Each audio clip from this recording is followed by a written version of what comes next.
Escuchas Conversaciones sin Pauta. Diálogos urgentes sobre el país que tenemos y el que queremos tener. Un podcast de Pauta 100.5 con Claudia Álamo. Estamos en un momento electoral, pero la verdad es que más allá de lo puramente electoral o político, la sociedad viene teniendo su pulso. Es como que en el subsuelo de la sociedad hay un aliento, hay una respiración, y de eso quisiera profundizar en estas conversaciones sin pauta, de aquello que no estamos viendo o que no queremos ver, o que nos cuesta escuchar, o que nos cuesta entender. Esa ciudadanía quizás más silenciosa, pero que encuentra lugares donde hablar. Katia Araujo, socióloga, académica, investigadora, habla desde ahí, habla desde su trabajo en terreno, su trabajo en campo. Ese es el universo desde donde ella construye finalmente la entrega académica que ha hecho. Autora de El miedo a los subordinados, ahora presenta El círculo del desapego, un libro que justamente tiene y condensa más de 2 décadas de inmersión en la sociedad chilena, sus miedos, sus expectativas, sus desencantos, sus desmesuras, sus irritaciones. Bienvenidos a Conversaciones sin Pauta. Katia Araujo, muy bienvenida, qué gusto tenerte aquí. No, el gusto es mío, realmente, Claudia. Partamos por el sentir. Después vamos a los relatos y al momento político.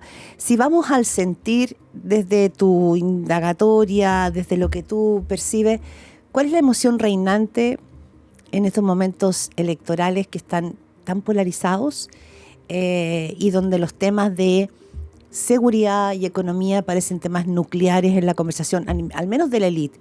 ¿Estará pasando lo mismo en esa ciudadanía no tan apegada al discurso político? Mira, yo creo que sobre seguridad, sin duda, pero creo que el tema de seguridad condensa un conjunto de otros temores, de otras angustias y de otros agobios. Creo que la seguridad, por supuesto, es un tema central y creo que es algo que afecta a la vida de las personas de una manera brutal. Y yo creo que hay que recordar que no la afecta desde hace pocos años. La afecta desde hace mucho tiempo. Desde los años 2000 realmente, ya el tema de las rejas en los sectores populares estaba presente. Yo creo que hay algo muy erosivo en no reconocer que tenemos problemas de largo plazo y que por supuesto, se han ido modificando y hoy se han agravado por otros procesos que han venido a agravarlo, pero no son cosas nuevas. La inestabilidad, el sentimiento de inestabilidad también ha sido una constante en las últimas décadas, de no estar seguro que a uno lo que le va a pasar. Entonces, es como que la seguridad condensa. ¿Qué pasa si te enfermas? Entonces, la seguridad condensa. Es la seguridad del orden público, es la seguridad de mi vida cotidiana, es la seguridad si me enfermo, si pierdo el trabajo. Exacto, de la seguridad de qué va a pasar con mis hijos, si efectivamente el esfuerzo que estoy haciendo va a ser un esfuerzo que luego va a darle las oportunidades que yo espero que a mis hijos le dé la educación que le doy o el esfuerzo que estoy o los sacrificios que hago. Entonces hay esta incertidumbre, esta vivencia de incertidumbre tiene mucho tiempo. Y claro, hoy se agrava cuando lo que uno está viendo y todo el mundo lo muestra es que hay un aumento en la delincuencia, en la violencia de la delincuencia, al crimen organizado, en las que nos enfrentamos a ciertas experiencias de violencia y de amenaza a la integridad que son mucho mayores de las que conocíamos y que nos obligan a tener que reaccionar de ciertas maneras. Sí. Entonces, a mí me parece, yo creo que es importante reconocer que ahí se están condensando un conjunto de vivencias que también no me parece justo decir que empezaron el 19, son cosas que vienen de mucho tiempo atrás, porque es violento también vivir sin saber si vas a tener el trabajo o no. Es violento tener que acostarte cada noche con el sentimiento de que no vas a poder pagar las deudas o no. Entonces creo que ahí hay un tema que de largo plazo de lo que está, o sea, de largo plazo de lo que está ocurriendo, y que en el último tiempo yo creo que por razones yo creo, políticas de este ciclo electoral sin fin que hemos tenido, en donde entonces básicamente la conversación es para ganar y no para comprender, estamos perdiendo de vista. Y bueno, una de las últimas cosas que uno está viendo es cómo se ha estado conversando sobre el estallido social, por ejemplo, pero sobre muchas cosas ocurre que uno termina como haciendo uso político de cosas que son problemas sociales que tenemos que resolver. Y esto no le quita un ápice la importancia que tiene en las vivencias de las personas, la vivencia de las amenazas de la delincuencia, del crimen organizado y de todos estos nuevos delitos que son muy graves, creo yo. No son solo los homicidios. Yo diría que toda esta cuestión de la extorsión es gravísima, etcétera. Los especialistas dicen que lo que viene en América Latina, especialistas que vienen estudiando el fenómeno crimen organizado en la región, porque no solo está pasando en Chile, viene como cascada, digamos, desde el norte hacia abajo, es que lo que viene es la extorsión, es lo que está moviendo las economías. El BID ha hecho reuniones sobre cómo se están moviendo las economías con el crimen organizado. Pero vuelvo a Chile. Tengo la impresión de que las campañas electorales de antes, uno veía a los candidatos dibujaban un país, ponían el horizonte del país que querían proponer. Hoy todos, del lugar que sea, hablan de economía, migración, seguridad.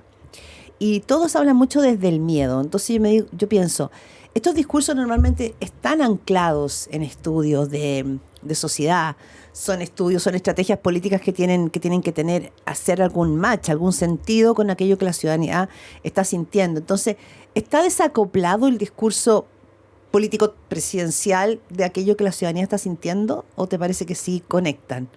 ¿O están exagerando el miedo? Lo que pasa es que lo que es como para una persona, la emocionalidad, bueno, o sea, es una palabra que se ha usado, pero como los procesos, las dinámicas que están en juego, también producen ciertos momentos, ciertos sentimientos, etcétera, pero eso ocurre, es como un emergente, y ese emergente muchas veces es perfilado por el discurso social. Entonces en la vida social pasan muchas cosas, pero el discurso social, muchas veces incluso mediático o incluso político, termina por hacer una especie de ranking entre las diferentes demandas, vivencias, preocupaciones de las personas, y una termina siendo la más perfilada entre las otras. Pero el punto es que las otras no han desaparecido, es solamente como produces una especie de como levantas entre todo este conjunto de demandas y de preocupaciones y de agobios, y etcétera, una de ellas. Y con esa, que es la que captan normalmente las encuestas, que además las captan porque las preguntan, entonces se enganchan y se deciden estas campañas electorales que están muy basadas en esta cuestión más de corto plazo. El corto plazo no está solo en enganchar con sentimientos. Me parece que el corto plazo está en que las discusiones no son de fondo, ¿no? En que lo que estamos viendo es una reducción a fragmentos, o sea, porque son ciertos problemas que son centrales, sin duda, pero como tú dices, como a fragmentos de lo que nos está pasando, sin una conversación, y a fragmentos con promesas muy a corto plazo que no se pueden cumplir. Y yo creo que eso es una de las cosas más complicadas. Entonces, una es que fragmentas y reduces como si el problema del país fuera solamente eso, son muy graves, pero entonces terminas respondiendo como a demandas, en vez de responder a procesos, en vez de ofrecer salidas que sean salidas sistémicas, organizadas, de relativo largo plazo. Eso se ha perdido, y por lo tanto, por supuesto que se ha perdido la capacidad que tenía la política, no solamente de ser una especie de ofertante a partir de la demanda, o sea, una cosa invertida, ¿no? Como la demanda manda la oferta de la política. En algún momento la política tenía la ambición de ser una oferta para conducir, ¿no? Una oferta que produjera una cierta sensibilidad y por lo tanto una cierta demanda. Eso se ha invertido, entonces tenemos un modelo en el cual en realidad están respondiendo a una cierta construcción de la demanda. Pero eso no creo que sea útil para lo que viene y para las demandas que vienen. Por eso que digo, capturan una parte de este sentimiento, capturan capturan también como pedacitos del proceso cuando hacen este juego, pero me parece hay que mirar el problema es mucho más sistémico esto, y no es de hace 5 años. Este es un problema que estamos arrastrando varias décadas y que no estamos logrando en algunos sentidos resolver. Katia, sí. Tu libro, El circuito del desapego, es un trabajo de investigación largo. La palabra desapego es compleja, porque el desapego puede ser desinterés. El desapego también puede ser rabia, me aburrí, me suelto de la mano porque ya no quiero, porque ya no creo. Y el desapego también puede ser un dolor por no ser visto. Entonces, ¿cuál es este círculo del desapego que tú escribes desde tu investigación académica? Mira, el circuito, este desapego, estoy tratando de discutir, hay 4 componentes y son todos los 4 están actuando en este momento, pero su fuerza fue cobrando en el tiempo. Y hoy, el más importante, yo creo, porque conjuga muchas de las otras cuestiones, esta cuestión del desapego. El desapego tiene que ver con, básicamente, y lo he repetido, no con una anomia, sino con una distancia con la sociedad. El no tener ni adhesión, ni implicación, ni intensidad puesta en la idea de una sociedad en común, en no tener una intensidad y una energía puesta en la relación con los otros, que no sean los míos cercanos. Desapego. Entonces, a lo colectivo. Hay un desapego uno diría un desapego a lo colectivo, un desapego a la idea de sociedad, un desapego a las instituciones, que no es una salida. Las personas, como uno ve, y siempre insisto, seguimos en esta sociedad y hay muchas fuerzas que son fuerzas como positivas en esta sociedad, pero hay esta gran tendencia que uno la ve en todos lados, Claudia. Es como, esto no es opinión, ¿no? Yo a veces uno escucha opiniones, sí, pero no, esto no es una opinión, es como uno puede ver sistémicamente cómo se está trabajando en tantos lugares. Por ejemplo, el retiro o la ausencia en el espacio público, ¿no? Que es un ejemplo. La desconfianza con respecto a los otros, la falta de implicación en los trabajos y la alta rotación en los trabajos, sobre todo entre los jóvenes. Los problemas de productividad que tiene el país normalmente son tomados como un problema de gestión, pero en realidad lo que hay también es la implicación respecto al trabajo por las vivencias de las personas respecto a sus trabajos.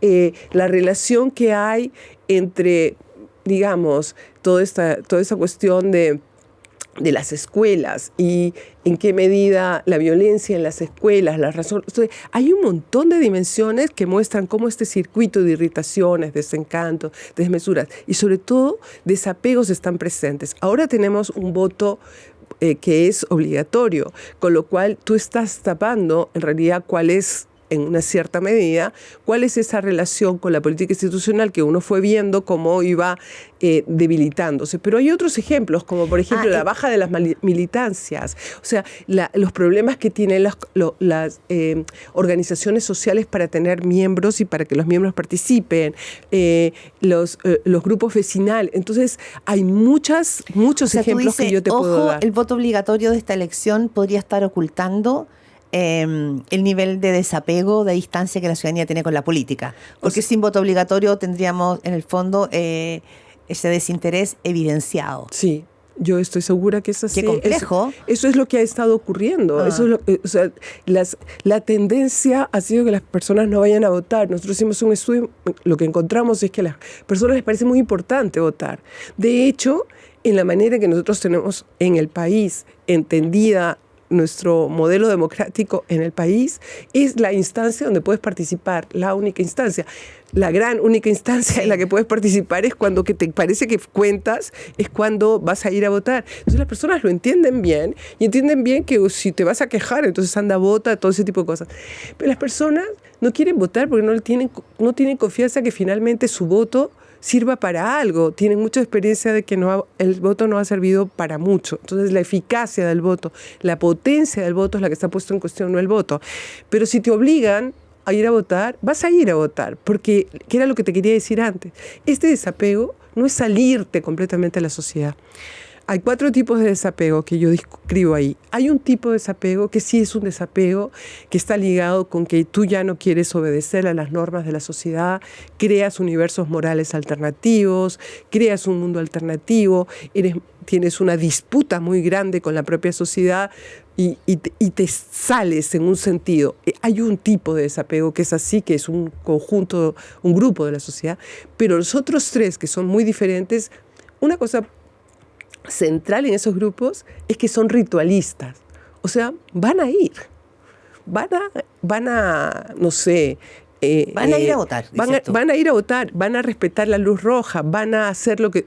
pero sin ninguna convicción, ninguna adhesión sobre eso.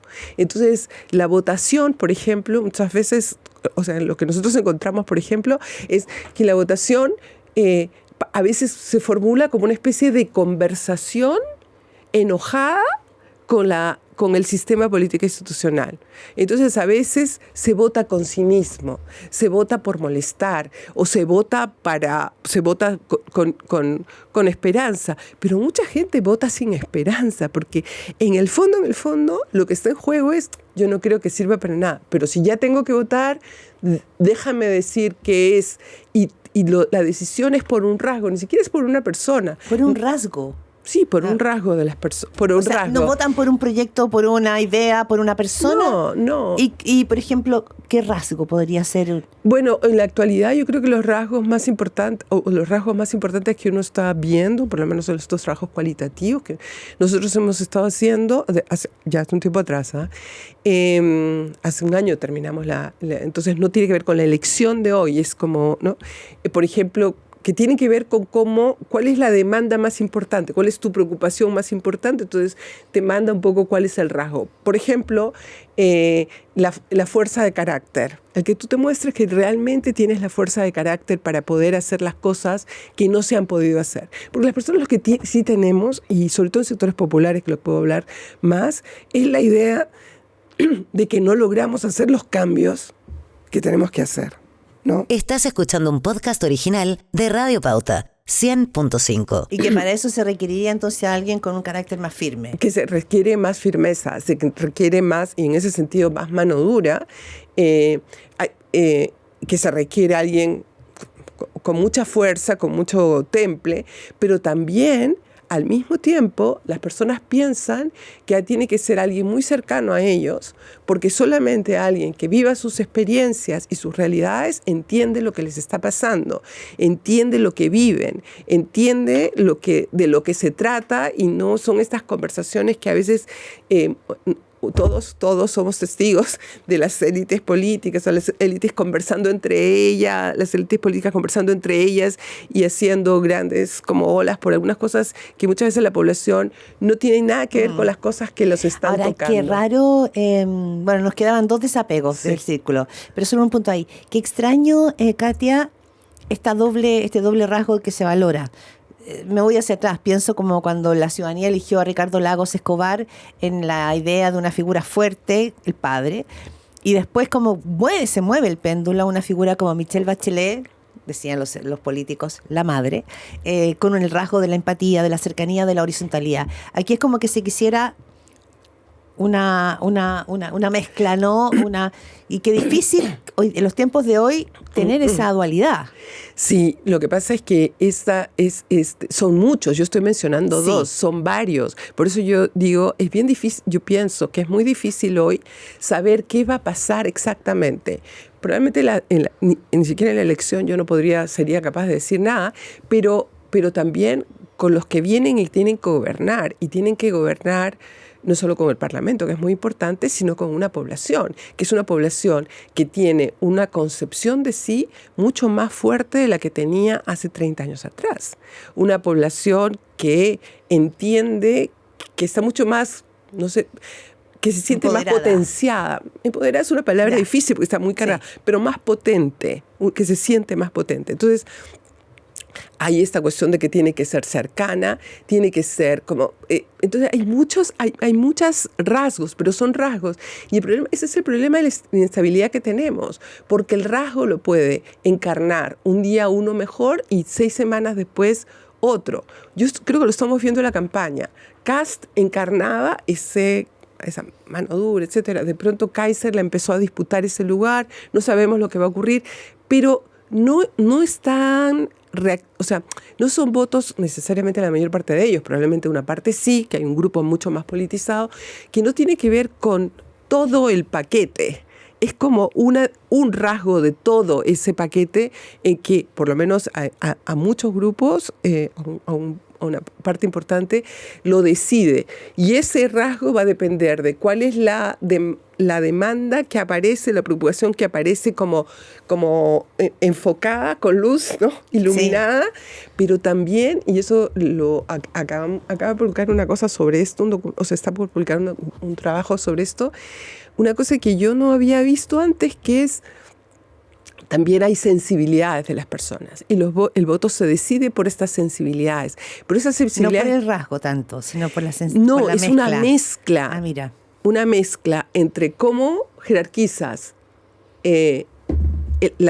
tus preocupaciones, las preocupaciones, cómo se jerarquiza, cuál es la preocupación jerarquizada, cuál es el rasgo que tú crees que se asocia a la solución de esto, pero también participa un tipo de sensibilidad. Y esa sensibilidad no es ideológica, es una sensibilidad que es una sensibilidad política, por supuesto, porque impacta en las maneras en que interpretas sí. La sociedad, lo que quieres, etcétera, pero que nace de ciertas experiencias sociales o ciertas maneras de pensar la sociedad. Por ejemplo, la sensibilidad contra los privilegios de los ricos. ¿Sigue estando presente? Sí, sigue estando presente. O la sensibilidad contra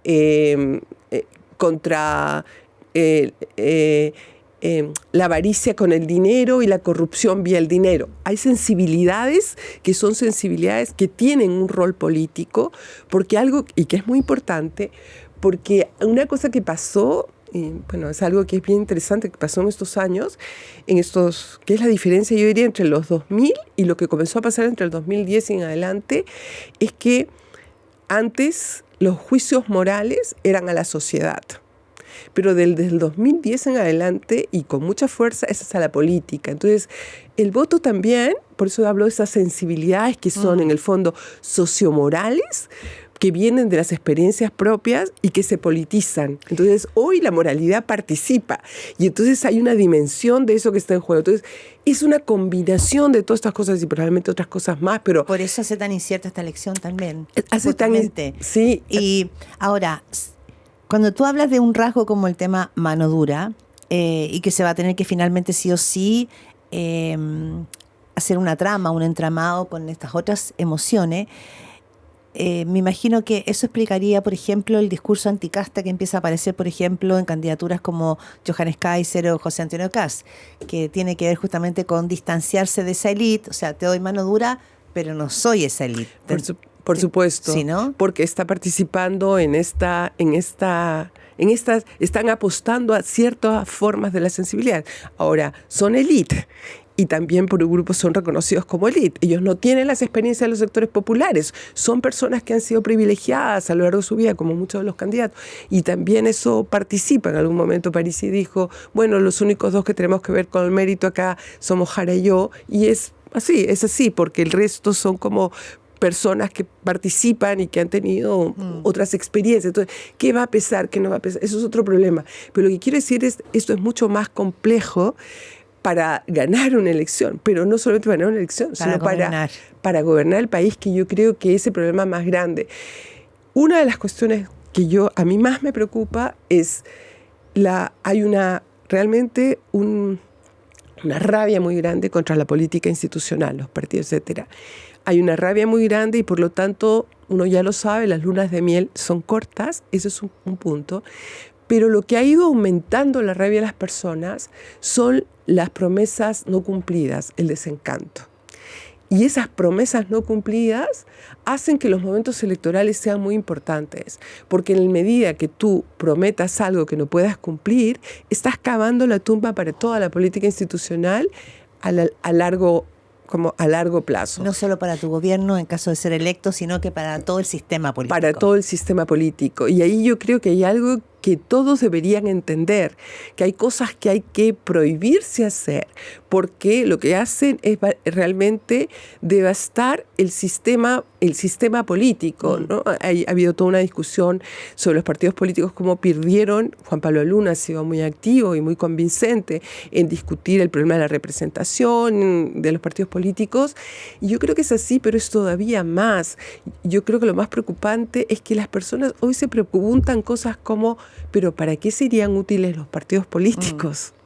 ¿Para qué nos servirían los partidos políticos? Y eso, perdona, el tiempo se nos va volando, Katia, pero esa petición de una mano dura, esa distancia respecto a la institucionalidad y el para qué nos servirían los partidos políticos, ¿nos abren la puerta hacia el populismo? Te lo planteo porque también hay candidatos donde la palabra, por ejemplo, un sistema tipo Bukele hace sentido en algunos sectores de la sociedad. Me imagino que en los sectores populares te aparece como, no digo ese anhelo, pero sí como esa petición, pensando que lo único que se requiere para poder parar el tema de la inseguridad es mano dura.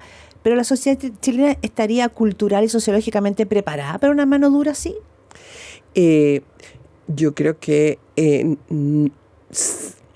hay una ambición, un anhelo de que se acabe el problema de la delincuencia y crimen organizado. Hay una convicción de que se requiere mano dura para eso, pero al mismo tiempo las últimas décadas han sido décadas en que la crítica al autoritarismo ha calado de manera profunda en el país. Entonces la gente quiere que seas mano dura con otros, pero no con ellos.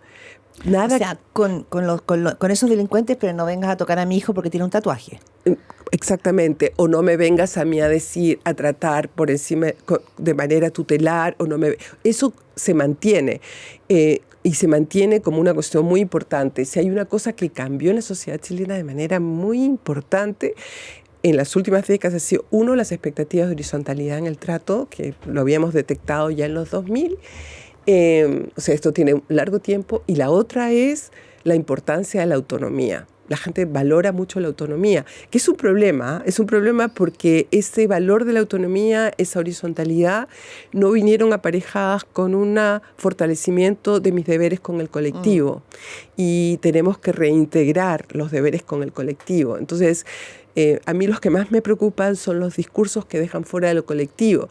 Y lo que más me preocupa es cuando hay unas ciertas posiciones que piensan que solo la palabra colectivo ya te hace, no sé, de izquierda o lo que sea, o comunista. Y es un error, porque en realidad necesitas revertir este debilitamiento de lo colectivo en la sociedad para poder hacer que la sociedad chilena haga este salto, ¿no? Cultural, social, económico, incluso político, que tiene que hacer para no estar en esta posición de detenimiento. Y si no reintroduces el colectivo, vuelvo a los ejemplos que di, vas a seguir teniendo problemas en las escuelas, vas a seguir teniendo problemas en la productividad de todas maneras, porque hay poca identificación, vas a tener problemas en el sentido de que tú no puedes tener un policía para cada uno de los habitantes de este país, tú tienes que hacer que las personas adhieran voluntariamente, y eso se logra, es indispensable y es urgente para tener esa implicación, esa adhesión, etcétera, que haya una nueva conciencia sobre el colectivo, y eso significa dar experiencias positivas sobre lo colectivo, pero también dejar de denostar lo colectivo y hacer lo colectivo algo ideológico. Sí. Yo no estoy hablando de lo comunitario, ni del pueblo, ni nada. Estoy hablando de una experiencia de lo colectivo que nos retorne a ciertos principios de solidaridad, de colaboración en Katia, el país. Probablemente hay una generación, hay una generación de nuestro país que vivió lo colectivo, que lo vivió en dictadura, que entendió que el tejido social era muy importante, que muchos hijos crecieron con los vecinos, ¿no es cierto? Que había un cuidado casi colectivo de los niños, se jugaba en las calles, en las plazas. Quizás para ellos recuperar este apego a lo colectivo sea más fácil, porque habrá una rememoranza. Pero para un segmento más joven, no existe ese apego, no existe en su memoria celular, no existe en su registro emotivo. Entonces, qué difícil también, ¿no es cierto?, inyectar como esa cercanía a lo colectivo cuando tú no has tenido la experiencia y que has crecido como en ese desarraigo, ¿no? Sí, lo que yo creo es que, bueno, pero hubo momentos y uno puede... dice muchas cosas del 18 y se simplifica mucho lo que pasó el 18 de octubre y todo lo que fue del 19. Pero yo creo que también en esa experiencia pasaron muchas cosas, uno aprendió mucho. Uno aprendió mucho de la rabia y la violencia contenida que hay en la sociedad. Aprendió mucho también de los deseos de colectivo que había. Porque mucha gente se emocionó en esta idea de que se abrieron las puertas con los vecinos, etc. Pero lo que sí quisiera decir es que cuando yo digo colectivo, yo no creo que se pueda volver al pasado. Tenemos que inventar una forma de colectivo que piense que estamos en individuos con tecnologías que nos individualizan, con una importancia de la autonomía, etcétera, pero tenemos que reintegrar no solamente lo colectivo. Lo que yo estoy tratando de subrayar es que tenemos que reintegrar nuestros deberes con el colectivo. Mis deberes, que son deberes tan simples y que implican energía, como que yo sea amable con alguien en la calle. Claro. O que yo entre a un ascensor y salude, o que en una llamada telefónica me dé 5 segundos para preguntar cómo está la otra persona realmente, o para que yo, no sé, construya relaciones cariñosas o afectivas de amistad con otros que no tengan que ser íntimas, pero de amistad cívica. O sea, son cosas... Conectarse. Sí, pero que no tienen que ver necesariamente con que uno vuelva a la comunidad y al sueño comunitario. Creo que eso no tenemos para qué volver. No podemos volver ni a los 60, ni a los 70, ni a los 50. Tenemos que inventar algo que nos permita tener una coexistencia, que sea una coexistencia que nos quiera, que nos atraiga como para estar en la vida social e incluso estar en la vida, porque eso es un tema central, y estar en la vida con ganas de estar en la vida. O sea, que son cosas que estoy diciendo de esta manera más general, pero que tienen que ver con también todos estos índices de salud mental, con el avance de la depresión, con la falta de creencias sobre el futuro de los jóvenes, con un montón de cosas. O sea, el sinsentido es bastante más amplio. De todas maneras. Y el desapego lo que te hace es, te retrotrae los que son como tú, pero te da menos experiencias que... Mira, la vida para ser vivida necesita un poco de estimulación y de novedad para que tú creas que algo nuevo puede pasar, futuro, etcétera. Y eso no te lo da si estás encerrado entre los tuyos. Perfecto. Y tienes que tener una salida hacia los otros. Alguien me contaba, ojalá que no se enoje porque voy a contar eso, me pareció tan bonita esta anécdota, que para insistir que esto no es un problema del 19 en adelante, que estoy realmente como enojada, porque estas versiones no nos ayudan a comprender, nos ayudan a ganar probablemente, pero no a comprender. Y lo contaba del terremoto, ¿no? Un terremoto que después del terremoto del 2010 fue, ¿no? Sí, el que le tocó a Sebastián Piñera. Sí, el terremoto estaba en su barrio, y en este barrio, bueno, estaba en el sur, en una ciudad donde, bueno, se quedaron un poco sin normas, etcétera, sin figuras de autoridad, y su barrio se armó porque llegó el rumor de que los del otro barrio los iban a atacar. Y luego se enteraron, después de todo eso pasó, que el otro barrio ocurrió lo mismo, es decir, que se armaron para enfrentarse unos con otros. Y yo le agradezco mucho la anécdota que me contó esa persona, porque yo creo que refleja muy bien en lo que estamos.